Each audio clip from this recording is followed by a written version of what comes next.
Unreliable witnesses, the hidden dangers of testimonial evidence. First of all, my research question is what factors make witness testimony false? And this has become exceedingly important in today's court systems, as witness testimony is heavily reliable. According to Adam Brower, a criminal defense attorney practicing in Indiana, it is possible for a person to be convicted based solely on witness testimony, without any physical evidence corroborating the testimony.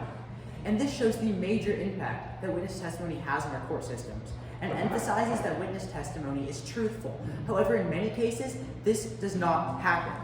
As stated by the Justice Project with Williams College, eyewitness misidentification is widely recognized as the leading cause of wrongful conviction in the United States, accounting for more wrongful convictions than all other causes combined. Secondly, I drew a lot of my information from the stimulus, primarily My Mother's House and false nostalgia. For My Mother's House, they correlate memory with emotion, showing that negative emotions have negative impacts on memory. From one quote, one of them, my mother says, was so filthy that she has been forced to forget it. When she says she has been forced to forget it, it shows how the negative impacts on emotion affect the memory. And this connects to testimony, as people who experience traumatic events are less likely to remember them accurately. Secondly, false nostalgia directly correlates to false memory, as through falsely canceling out bad memories of the past and emphasizing the, quote, good old days, it emphasizes how memory is fundamentally flawed. This relates to witness testimony, as the brain is biologically coded to forget events that have happened for multiple reasons. Reason 1, a fundamental flaw in memory. Memory is directly affected by unpredictable events. Fabiola Creed et al. From the Parliamentary Office of Science and Technology states that for many reasons, an individual's memory will not be a full and accurate version of an event. For example, the viewing circumstances, such as how far away the event happens from the witness, can directly affect the quality and quantity of evidence. And memory can be altered after the event occurs, as the brain naturally forgets over time. Secondly, the brain is built to forget. According to Yi Zhang et al. And from the Scripps Research Institute, the brain has the inherent capacity to erase memories. Memories are stored in things called engram cells, where the connections form memories. But the brain has built-in forgetting cells, which cut these ties to avoid memory overload and to cut ties with memories it deems as bad memories. This leads into the second reason: emotional response impairs memory accuracy. This is mainly due to trauma causing PTSD, which happens when witnessing a crime. Petit Gurov, an expert from the National Library of Medicine, states that witnessing a traumatic event, but not directly experiencing it, can be psychologically quite damaging. In North America alone, 30% of individuals who witness a traumatic event develop PTSD.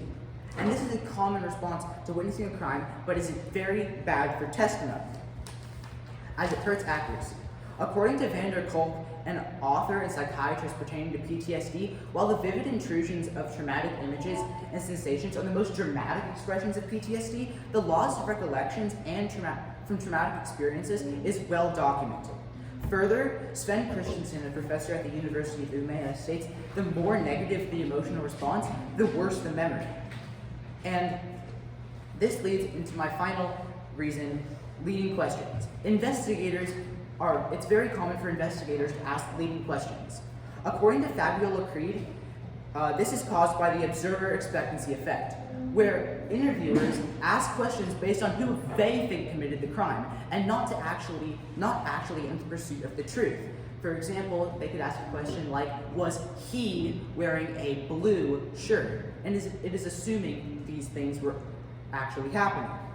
Further, Ronald Fisher, professor from the University of Washington, states that this is a regular occurrence, and there is no sign of numbers going down. And this, again, has major effects on witness testimony.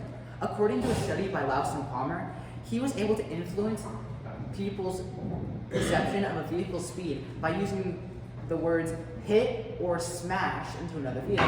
When he used the word smash, their estimates of the vehicle's speed went up drastically. Finally, there is a solution, and this is education for the jury about witness testimony. This is needed because according to Rebecca Helm, professor of law at Exeter Law School, juror mistakes when it comes to testimony come down to a lack of knowledge about witness testimony, and therefore jurors are overly trusting. A good method that can be used is the III method, which is a way for jurors to understand witness testimony and therefore evaluate its fallacies.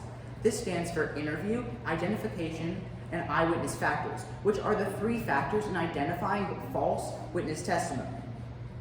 Martin Safer states that using this method, participants were 3 times more likely to actually identify false testimony than other jurors.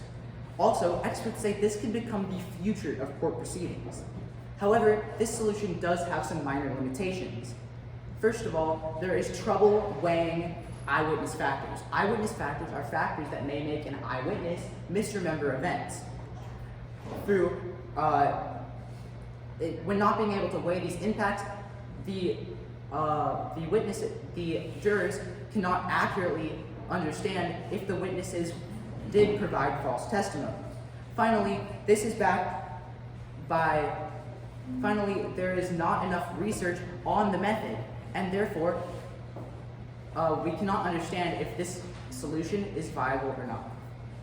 And that's my bibliography.